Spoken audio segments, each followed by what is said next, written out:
नमस्कार बच्चों, मैं रश्मि वर्मा डीएमएस भोपाल से। आशा करती हूँ कि आप सब स्वस्थ होंगे।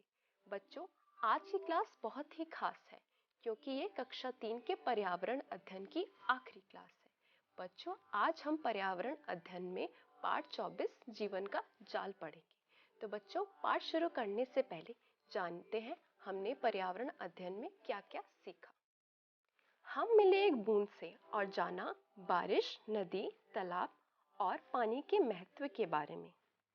हम मिले अलग अलग तरह के परिवारों से और यह जाना कि लोग अलग अलग तरह के काम करते हैं। हमने जाना कि लोग अलग अलग तरह से यहाँ से वहाँ जाते हैं और लोग अलग अलग तरह के घरों में रहते हैं। हमने बात की अलग अलग तरह के खानों की और जाना कि यह खाना कैसे और किस बर्तन में बनाते हैं। हमने और भी कई चीजें सीखी, जैसे मिट्टी के इस्तेमाल, कपड़ा कैसे बनता है और सजता है। तो बच्चों, जैसा कि आप देख सकते हैं कि हमने बहुत सी चीजें सीखी। क्या आप बता सकते हैं कि ये सब चीजें हमारी किताब में क्यों है और हमने इन्हें क्यों पढ़ा है?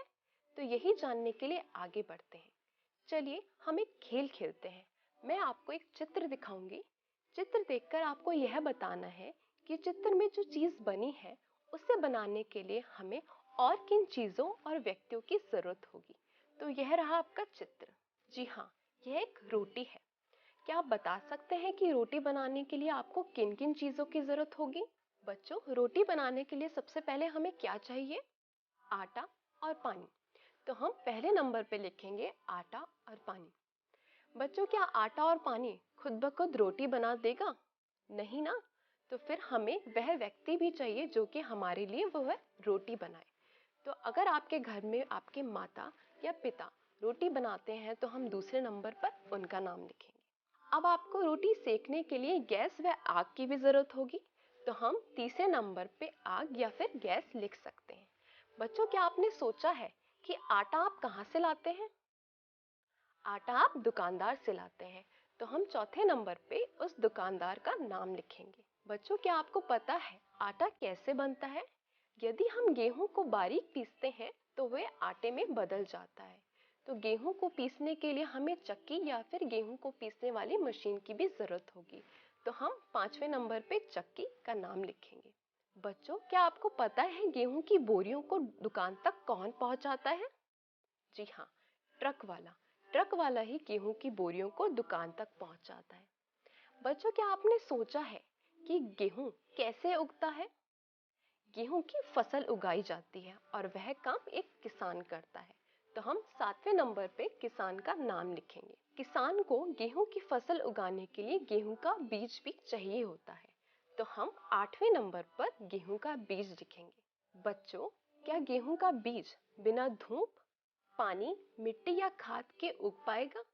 नहीं ना। तो हमें धूप, पानी, मिट्टी और खाद की भी आवश्यकता होगी। तो बच्चों, हमने ये देखा कि एक सरल सी रोटी बनाने के लिए हमें किन किन चीजों और किन किन व्यक्तियों की जरूरत होती है। हमने यह जाना कि हम एक रोटी बनाने के लिए किन किन लोगों पर निर्भर हैं। तो बच्चों, हमें जिन जिन चीजों की जरूरत पड़ी हम उनके नाम आइए अब इस चेन पर लिखकर देखते हैं। तो बच्चों, सबसे पहले हम रोटी लिखेंगे।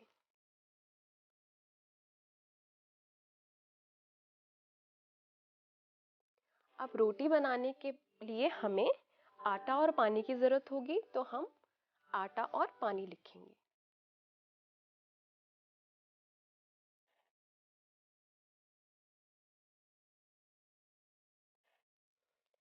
उसके बाद वह व्यक्ति जो कि हमारे लिए रोटी बनाएगा, आपकी माँ या फिर पिता।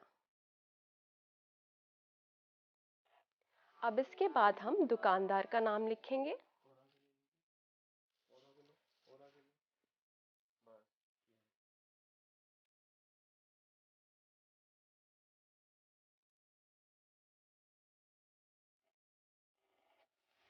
इसके बाद आएगा गेहूं पीसने की मशीन या फिर चक्की, तो अब यहाँ हम चक्की लिख लेते हैं।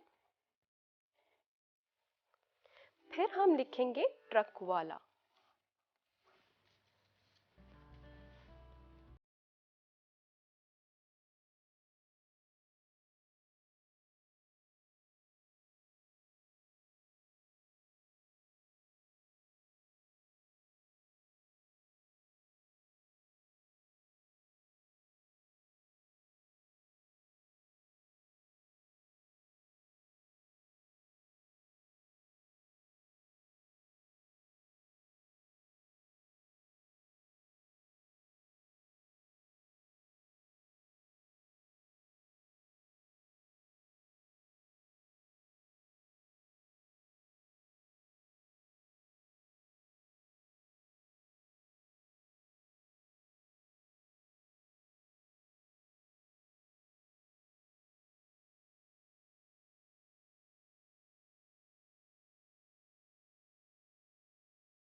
हमें भूख लगती है तो हम क्या खाते हैं? खाना।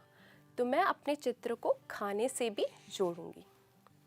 बच्चों, हम पानी भी पीते हैं, तो इसी तरह से मैं अपने चित्र को पानी से जोड़ूंगी। बच्चों, मेरे पास एक पालतू कुत्ता टॉनी भी है, तो मैं अपने चित्र को